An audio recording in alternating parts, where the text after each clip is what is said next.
Okay, breaking news. Si Bongbong Marcos nagsalita na patungkol po sa nangyari sa Senado. Okay? Pinakinggan po natin yung official statement niya at medyo sablay na naman itong presidente na ito. Sabay-sabay po natin siyang pakikinggan at magre-react po tayo. Okay? I-play natin itong video para alam ninyo kung ano yung sinabi niya at ilahad ko sa inyo ang aking opinion. Bakit palpak na naman itong mga sinabi niya? Play. Magandang gabi po mga minamahal kong kababayan. Ako'y nais magbigay ng isang statement tungkol sa mga pangyayari sa Senado ngayong gabing ito. Noong 2 oras kalahati ko na minomonitor ang sitwasyon. At nagmonitor ka lang, wala kang instruction. Unang-una, sablay na yun eh. Nagmonitor ka lang, para kang nanood ng sine. Nagpopcorn ba kayong dalawa ni Liza Marcos? una kong nabalitaan na naputukan ay ang una kong tinawagan ay si Sec. John Vic Remulla ng DILG. At tinanong ko, magpa-report ka sa tingnan mo ha. Nagmo-monitor siya. Tumawag siya nung nagputukan na. Naghintay ka pa? What if may nagurgur doon? Naghintay ka pa na merong magurgur tapos saka ka magbibigay ng instruction? Grabe ka. You are so weak. You are very weak president sa totoo lang. Pulis na nandun na kung may nangyari, kung meron silang ginawa. At tapos ang sunod na tawag ko naman ay sa NBI. At tinanong ko sa mga NBI at kay Director Matibag, kayo ba ay pumasok sa Senado? Sabi niya, wala kang instruction. Ang sabi sa akin, wala kang instruction, sir. Kaya ba't namin gagawin yun? Kaya masasabi ko sa ating mga kababayan, yung nakikita po ninyo na naka-uniforme sa loob, sa mga sa news, ang mga naka-uniforme doon, dalawang klase, yung PNP, police, na naka-duty sa Senado. Nandun sila para bantayan ng Senado, para mag-crowd control, para mag-secure ang Senado. Yung isa pang may hawak na naka-uniforme ay yung Marines, may Marine Detachment na nandun talaga sa Senado, tiga dun sila. Ang pagtrabaho nila is secure ang Senado at magbigay ng yung nakikita ninyong honor guard. Yan lang ang sundalo o pulis na nasa loob, tiga doon ang nandun. Yung isa pang nakita ninyong grupo na kasibilyan at may hawak na mga mahaba, mga usayon, yun naman sa Sergeant at Arms ng Senado. So lahat ng nakikita ninyong naka-uniforme o naka-armado ay nandun, ay tiga doon. Nandun sila talaga, doon sila nagjo-duty. Taga doon. Nandun sila talaga. Bangag ka talaga. Hindi ko maintindihan sinabi mo. At isa pa ay nais kong maibida sa inyong lahat. Wala pong instruction kahit na kanino na hulihin si Senator Bato. At ang nangyari, ang NBI, sinabihan ko nung lumabas yung resolution ng Supreme Court, mga alas 4 yung kaninang hapon, ay sinabi ko, umalis na kayo dyan. Nag-comply naman sila. Kaya nung kausap ko si Director Matibag, sabi niya walang NBI doon, nandito lahat kami sa opisina. Isa pa rin yan eh. Anong walang NBI doon? Hindi ko maintindihan. Anong walang NBI? Kitang-kita doon sa mga mainstream media. May pangalan pa nga dito, NBI. NBI, tapos walang NBI doon? Mr. President, ano bang pinagsasabi mo, Mr. President? Saan ka nakatutok? Sabi mo, minomonitor mo, wala kang nakita doon. Ang daming media doon. Ang daming NBI na nandoon. Sabi mo, walang NBI? Wala kang clear instruction, Mr. President.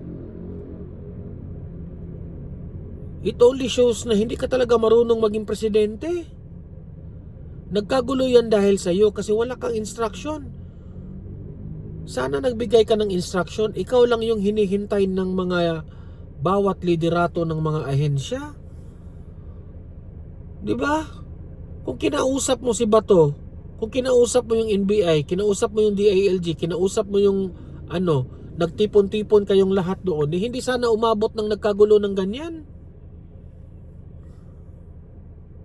Sa kaka-umenter na meron ng putukan. Sana walang namatay doon. Grabe ang kapalpakan mo, Mr. President.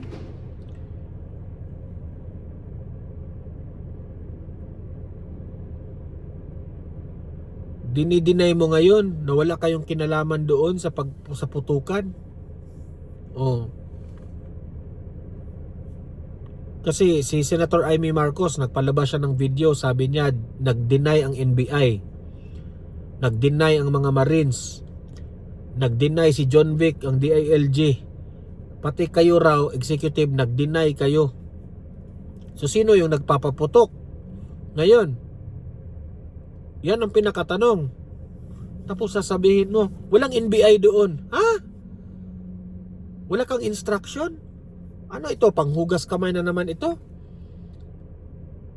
Hindi, nagtatanong lang tayo ha.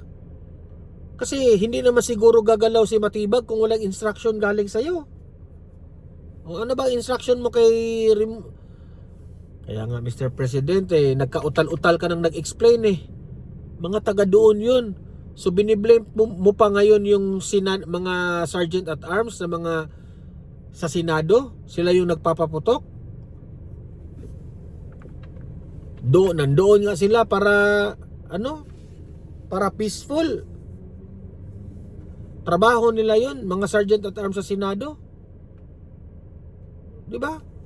Hindi ako maniniwala na sergeant at arms, mga taga USAAC ba yun? Oh. Na sila yung nagpapaputok doon. Hindi ako maniniwala doon. Ngayon, ang tanong dyan, Mr. President, papayag ka lang ba na itong si Senator Bato ipapahuli mo dito sa mga dayuhan sa ICC?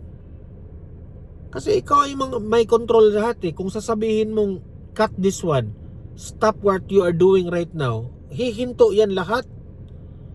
Pero wala kang ginawa, nanood ka lang. Nanood ka lang Umabot pa sa ganito Di ba? Ay nako. At ayun po, nais kong mapaalam na sa lahat ng ating mga kababayan, itong pangyayari na ito, ay tayo maging kalma lang po. Nakausap ko na si... Ikaw kalma ka, paano na yun doon sa Senado? Grabe na yung tensyon. Wala nang kalma-kalma doon. Kung gusto mong kumalma, pumunta ka doon. Senate President Alan Cayetano at nag-agree kami. We agree that the thing to do now is to tell our people all to calm down and we will get to the bottom of this. Alamin natin kung sino ang gumawa nitong gulo na ito. Ito ba ay talagang nagka-inkwentro lang o ito ba ay may kasama sa mga distab o nagsusimula ng gulo? Kailangan po natin malaman yan. Kaya mag-iimbestiga sabay ang Senado at saka ang PNP tungkol dito. Masasabi ko lang at para hindi po mag-alala ang taong bayan, hindi po gobyerno ang gumawa nito. Walang pumasok na tigalabas na sundalo, na militar, na NBI sa Senado. Hindi po natin alam kung sino yun na sumubok na pumasok at saka dahil hindi mo pala alam, 'di ba? Hindi mo pala alam. Bakit nag-video ka pa? Bakit nag-announce ka pa? Naging reporter ka pa diyan? Nakakatawa ka naman, Mr. President. Hindi ka na sana nag-video diyan. 'Di ba? Yung statement mo walang laman, sa totoo lang. Hindi nakagawa ng solusyon yung statement mo sa totoo lang. tunay na kaputukan. Aalamin po natin at kinukuha po natin, kinukulikta natin ngayon lahat ng ebidensya na nandiyan. Maraming salamat po. Kalma lang po. Asahan ninyo yung gobyerno po ninyo. Hindi gagawin ito. Ay nako. You are a failed president sa totoo lang. Kalma?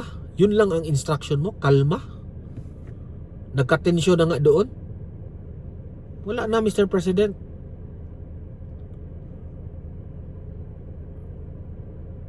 Sa totoo lang, mas mabuti siguro kung hindi ka na nagpalabas ng video. Nagpalabas ka pa ng statement. Wala namang laman yung statement mo. Nag-report ka lang. Ay nako. Mag-comment kayo dyan.